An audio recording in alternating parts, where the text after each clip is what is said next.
नमस्कार दोस्तों, स्वागत है आप सभी का एक और नए वीडियो में। मेरा नाम है प्रसून अग्रवाल। आज का वीडियो बहुत ही इंटरेस्टिंग होने वाला है। आज जो मैं लेके आया हूँ वो है मनी की बात। Money Here comes the money. Here we go. Here comes the money.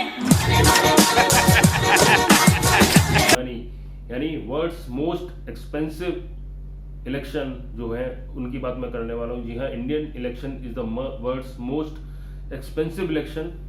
और जो रिपोर्ट है जो मैं आपके साथ शेयर करने वाला हूँ रिपोर्ट, वो 2014 तक की है और एक्सपेक्टेड 2019 में जो इलेक्शन हो रहे हैं उनकी बात भी मैं करूँगा। तो सबसे पहले मैं बता दूँ, वर्ल्ड का मोस्ट एक्सपेंसिव इलेक्शन है इंडियन इलेक्शन, और बहुत सारा खर्चा होता है। एक इंडस्ट्री में कन्वर्ट हो चुका है अब इलेक्शन। एक इंडिया में 2014 में यानी 2014 जो लास्ट लोकसभा इलेक्शन हुए थे उसमें 3,870 करोड़ रुपीस खर्च हुए थे। 3,870 करोड़ रुपीस, और ये एक्सपेक्टेड है ये 5,000 करोड़ को क्रॉस कर जाएगा शायद इस 2019 के इलेक्शंस में। इलेक्शन खत्म हो जाने के बाद इसकी रिपोर्ट आएगी कि कितना खर्चा हुआ है।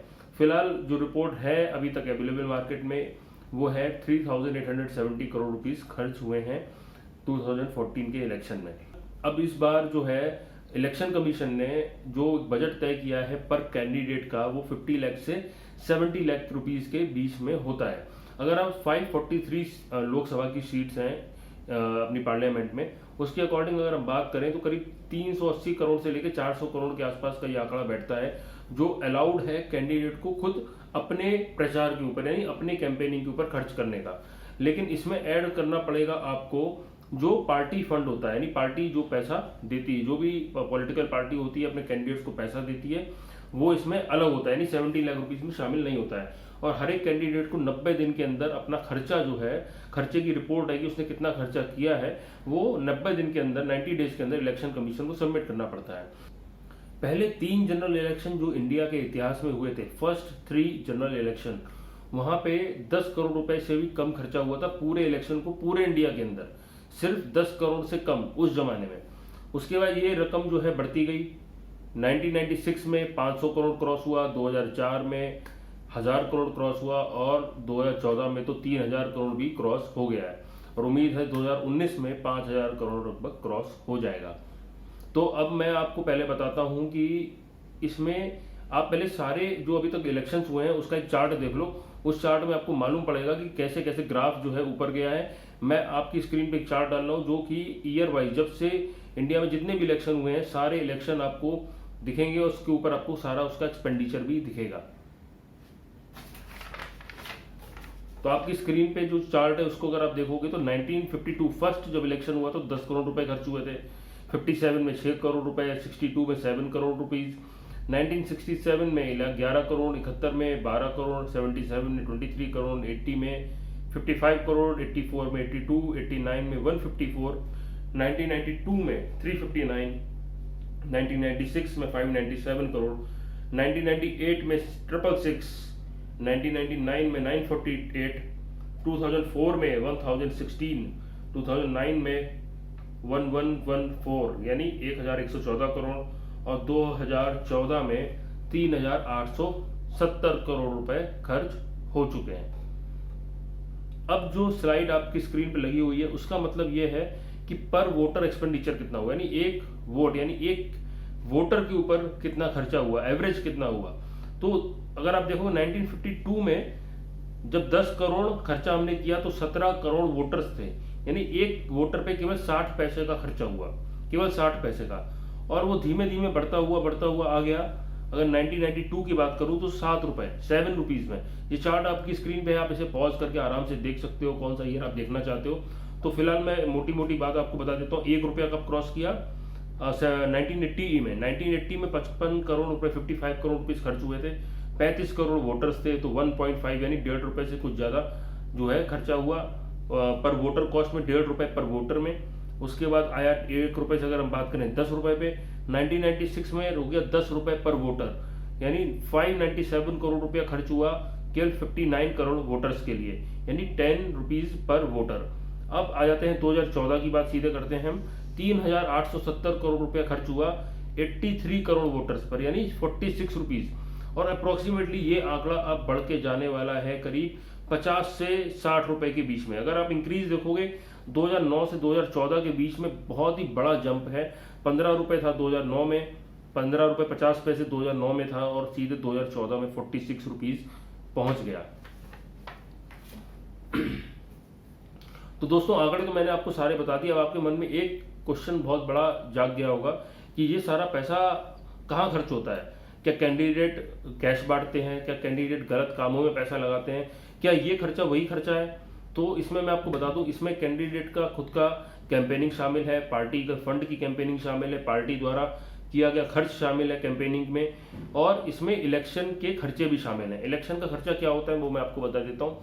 इलेक्शन में खर्चा वही होता है जो इलेक्शन के ऑफिशियल्स, गवर्नमेंट, जनरली आपको पता है कि गवर्नमेंट टीचर्स, गवर्नमेंट सर्वेंट्स की जॉब लगती है एक तरीके से एक्टिविटी, इस एक्टिविटी को पूरा करने के लिए, यानी पोल प्रोसेस को, पोलिंग होने से लेके वोटों की गिनती तक का सारा प्रोसेस गवर्नमेंट सर्वेंट्स होते हैं, जो कि एक बैंक एम्प्लॉय भी होता है, एक पोस्ट मास्टर भी होता है, यानी पोस्टल डिपार्टमेंट के भी होता है, एक मेडिकल स्टाफ भी होता है सरकारी अस्पताल का, और एक टीचर भी होता है। तो ये सब लोग छुट्टी लेके जब जाते हैं तो इनको ट्रैवल अलाउंस, डीएनएस अलाउंस, इनका आने जाने का किराया, वो सब भी मिलता है। साथ में पैरामिलिट्री फोर्सेस की जो सिक्योरिटी फोर्सेस का पूरा मूवमेंट होता है अक्रॉस इंडिया, सारा जाना पड़ता है उनको अलग अलग जगह पे, कुछ कहीं कहीं पे ज़्यादा सुरक्षा की जरूरत होती है, कहीं कहीं पे कम सुरक्षा की जरूरत होती है। तो उससे रिलेटेड जो एक्सपेंडिचर होता है, उनका ट्रैवलिंग अलाउंस, डीएनएस अलाउंस, या उनके खाने पीने का, रहने का खर्चा, वो सब चीज़ों पे जो खर्चा होता है वो भी इसमें शामिल है। साथ में जब इलेक्शन कमीशन इलेक्शन की तैयारी करता है तो समय उसे कुछ मशीनें खरीदनी पड़ती हैं। जैसे इस बार वीवीपैट मशीन लाई गई है तो डेफिनेटली खर्चा इंक्रीज होने वाला है। ईवीएम्स कुछ खराब हो जाती हैं, कुछ हटानी पड़ जाती हैं, कुछ टेस्टिंग के लिए मंगानी पड़ती हैं, तो इलेक्ट्रॉनिक वोटिंग मशीन उसको खरीदना पड़ता है। साथ में इंक खरीदते हैं, इंक लगाते हैं, जो कि वो भी उसका भी प्रोसीजर है, काफ़ी अक्रॉस इंडिया काफ़ी ज़्यादा कंजम्पशन होती है, तो वो भी इस खर्चा इसमें शामिल है। इस तरीके से, और जो पोलिंग बूथ जो होता है, उस बूथ के कुछ नियम हैं, उस कुछ कायदे कानून है कि उस बूथ में क्या क्या फैसिलिटी होनी चाहिए, जैसे लाइट, पंखा, कुछ मेडिकल सुविधाएं, साथ में आने जाने के लिए प्रॉपर रास्ता, कनेक्टिविटी, इस आधार पर ये, और उसमें कहीं कहीं पे लाइट नहीं भी होती किसी किसी गांव में, तो उन्हें टेम्परेरी रूप में अरेंजमेंट कराना पड़ता है, चाहे वो जनरेटर लेके कराना पड़े, चाहे सोलर के जरिए कराना पड़े।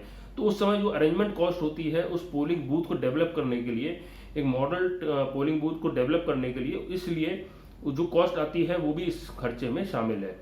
इसके साथ साथ इस बार मैंने एक बहुत ही नई चीज़ देखी कि इलेक्शन कमीशन जगह जगह जाकर वीवीपैट मशीन ले जाकर बता रहा है कि अगर आपके मन में कोई डर है कि पोलिंग वोटिंग हैक हो सकती है, ईवीएम हैक हो सकती है, तो उसको दूर करने के लिए भी काफ़ी खर्चा, काफ़ी ज़्यादा लोगों को ट्रेनिंग पर्पस के लिए लगाया गया अलग अलग इंडस्ट्री में। जिस कंपनी में काम करता हूँ, जिसमें जो जॉब करता हूँ, वहाँ बहुत सारे ऐसे लोअर कैटेगरी के वर्कर्स हैं, मतलब जो पढ़े लिखे नहीं है, अनपढ़ है थोड़े से, उनको मन में डर रहता है कि जो मैं वोट देता हूँ क्या उसी कैंडिडेट को जाता है जिसको मैं डालना चाहता हूँ। तो उसको डर करने के लिए इलेक्शन कमीशन ने एक एक्सरसाइज रखी थी करीब करीब 1 घंटे की, जिसमें बताया गया था कि वीवीपैट मशीन क्या होती है। वो अपने संग सब मशीनें लेके आए थे, मॉक पोलिंग भी करवाई उन्होंने कि बटन दबा के देखिए आपने जो बटन दबाया है वही मशीन में रीड हो रहा है कि नहीं। तो ये सारी चीज़ों पे भी खर्चा होता है, क्योंकि आपने एक एम्प्लॉई को, आप एक किसी बंदे को लेके आ रहे हो, चाहे गवर्नमेंट सर्वेंट है, उसको आप फुल डे की जॉब में दे रहे हो, तो अल्टीमेटली आपको पेमेंट तो करनी पड़ेगी। तो वहां पर वो खर्चा भी इस खर्चे में शामिल है। अब मैं आपसे बार बार ये बात बोल रहा हूँ कि शायद 2019 का इलेक्शन का खर्चा 5000 करोड़ के पार निकल जाए, लेकिन कोई जरूरी भी नहीं है कि इससे ज्यादा नहीं होगा, लेकिन हो सकता है इससे ज्यादा हो, क्योंकि इनडायरेक्ट एक्सपेंडिचर की बातें हम तो यहाँ कर ही नहीं रहे हैं। अब इनडायरेक्ट एक्सपेंडिचर का मतलब क्या होता है वो मैं आपको बताऊंगा कुछ आगे, लेकिन अभी जो मैं बात कहना चाह रहा हूँ कि इलेक्शन जो है एक इंडस्ट्री के तौर पे कन्वर्ट हो चुका है। अगर आप मार्केट में जाए, इंडिया जो है ना फुल टाइम इलेक्शन मोड में रहता है। अभी लोकसभा के इलेक्शन हुए, कुछ समय किसी स्टेट का इलेक्शन आ जाएगा, फिर नगर पालिका के इलेक्शन आ जाएंगे, नगर निगम के इलेक्शन आ जाएंगे, तो कुल मिला के इलेक्शन जो है एक इंडस्ट्री के रूप में कन्वर्ट हो चुका है। आप क्या चाहते हैं, टी शर्ट प्रिंट कराना चाहते हैं वो भी अवेलेबल है, पेन, कीरिंग, वॉलेट, मोबाइल के कवर और पेंटिंग्स, मतलब आप गले में डालने वाले स्कार्फ बोल सकते हैं आप, बहुत सारी ऐसी चीजें जो कि इंडस्ट्री में कन्वर्ट हो चुकी है। आप पूरे साल इसकी डिमांड रहती है किसी ना किसी स्टेट में। जहां तक मैं जानता हूँ दिल्ली का सदर बाजार जो है इसीलिए फेमस है, वहां पर अलग अलग टाइप का ये प्रोडक्ट हमेशा बिकता रहता है, अलग अलग पार्टी से रिलेटेड हमेशा बिकता रहता है। तो इलेक्शन जो है एक इंडस्ट्री के रूप में ऑलरेडी कन्वर्ट हो चुका है। तो यहाँ पर अगर आप बात करोगे ना तो ये एक बूम करती है इंडस्ट्री। तो कोई भी जो इंडस्ट्री से जुड़े हुए लोग हैं वो इसको खत्म होते देखना नहीं चाहते। जब हम बात करते हैं एक देश में एक बार इलेक्शन होना चाहिए, बार बार नहीं होना चाहिए, वो मैं इसलिए बोलता हूँ या और जो अपने प्रधानमंत्री भी बोलते हैं इस बात को, तो वो इसका रीजन ये है कि आज अप्रैल और मई मंथ में इलेक्शन हो रहा है, फरवरी और मार्च में कैंपेनिंग में चला गया, यानी 4 महीने निकल गए, और रिजल्ट आएगा 23 मई को। तो जून और जुलाई ये 2 महीने और चले जाएंगे गवर्नमेंट की फॉर्मेशन में, कैबिनेट को तय करने में। इस सब प्रोसेस में ऑलरेडी 6 महीने निकल गए, यानी 6 महीने गवर्नमेंट ने कोई काम नहीं किया, पूरा कंट्री, पूरा गवर्नमेंट इलेक्शन मोड में था। अगर इस तरीके से आप देखोगे तो एक प्रोसेस जो था, प्रोसेस स्लो हो गया। किसी भी गवर्नमेंट डिपार्टमेंट में जाएंगे ना, जहाँ पे उस अधिकारी की नौकरी लगी है पोलिंग एजेंट के तौर पर, तो वो कुछ सुनेगा नहीं, क्योंकि वो ट्रेनिंग में जा रहा होता है, उसको बहुत सारी तैयारियां करनी होती हैं। और पोलिंग एक ऐसा प्रोसेस है जहाँ पे आप कितने भी ईमानदार हो, अगर जरा सी भी आपसे गलती होती है तो आपका पूरा कैरियर, पूरा सब कुछ खराब हो जाता है। हर आदमी आपको शक की नजर से देखता है। तो जो व्यक्ति इसकी पोलिंग एजेंट में नौकरी लगी, वो हमेशा प्रेशर में रहता है, एक नर्वस रहता है दिमागी तौर पर, तो वो आपका काम नहीं करेगा, यानी हर तरीके के काम रुक जाते हैं। जो टेंडर पास होते हैं वो इंप्लीमेंट नहीं हो पाते हैं कोड ऑफ कंडक्ट लगने के बाद, रोडें बनना बंद हो जाती है। जो ऑलरेडी टेंडर मिले हुए हैं वो तो ठीक है, लेकिन जो टेंडर प्रोसेस में है, जो काम अलॉट होना है, जो वर्क अलॉट होना है, वो काम सारे रुक जाते हैं। यानी कंट्री एक स्टैंड स्टिल पोजीशन पर जाता है, जो चीज चल रही है वो तो चल रही है, पर नई चीज शुरू नहीं हो पाती है। तो ये एक बहुत बड़ी दिक्कत है। अब सपोज अगर बीजेपी की गवर्नमेंट अगर चली जाती, मान लेते मैं यहाँ पे पार्टी का नाम ले रहा हूँ क्योंकि ये मेरा कोई वीडियो पार्टी स्पेसिफिक नहीं था, फिर भी एग्जांपल दे रहा हूँ। अगर मान लीजिए बीजेपी की गवर्नमेंट नहीं आती है, तो अगर जून जुलाई में मैं बोल रहा हूँ एडजस्टमेंट होने के लिए, क्योंकि फरवरी मार्च अप्रैल में ये 4 महीने तो डायरेक्ट इलेक्शन में चले गए, जून जुलाई गवर्नमेंट फॉर्मेशन में चले गए। अगर बीजेपी नहीं आती है तो ये गवर्नमेंट फॉर्मेशन का पीरियड शायद और लंबा जाएगा, सितंबर अक्टूबर तक जाएगा। करीब करीब 8 महीने जो है देश के सिर्फ इलेक्शन में खराब हो गए। और जैसे ही ये इलेक्शन खत्म होंगे, किसी ना किसी स्टेट के इलेक्शन चालू हो जाएंगे। तो ये इनडायरेक्ट एक्सपेंडिचर जो है वो हम काउंट नहीं करते हैं।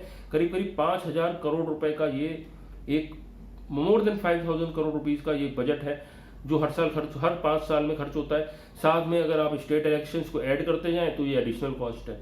तो हमेशा एक बेटर होगा शायद देश में एक इलेक्शन हो, चाहे कितना भी लंबा चले, लेकिन एक इलेक्शन हो जाएगा तो बहुत ही बेहतर रहेगा। फिलहाल ये वीडियो में मैंने कोशिश करी है आपको एक इंसाइट दे पाऊं हमारे इलेक्शन के प्रोसेस में क्या क्या दिक्कतें होती हैं, क्या क्या मुश्किलें आती हैं, कितना खर्चा होता है और देश किन चुनौतियों से गुजरता है और देश कितना स्लो प्रोग्रेस करता है इस पीरियड में। क्योंकि इलेक्शन के टाइम पे कोई भी सख्त डिसीजन नहीं ले पाती है गवर्नमेंट, चाहे कोई भी गवर्नमेंट हो। फिलहाल खर्चा तो मैंने आपको बता दिया और प्रोग्रेस भी स्लो हो जाती है, ये भी बता दिया।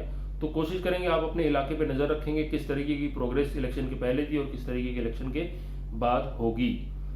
तो दोस्तों अगर ये वीडियो अच्छा लगा है तो दोस्तों के साथ शेयर कर दो।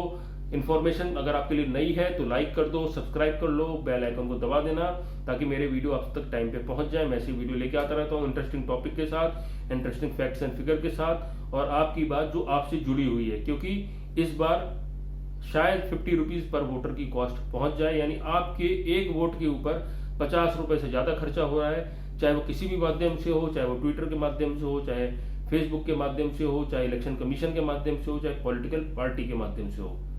जय हिंद, वंदे मातरम।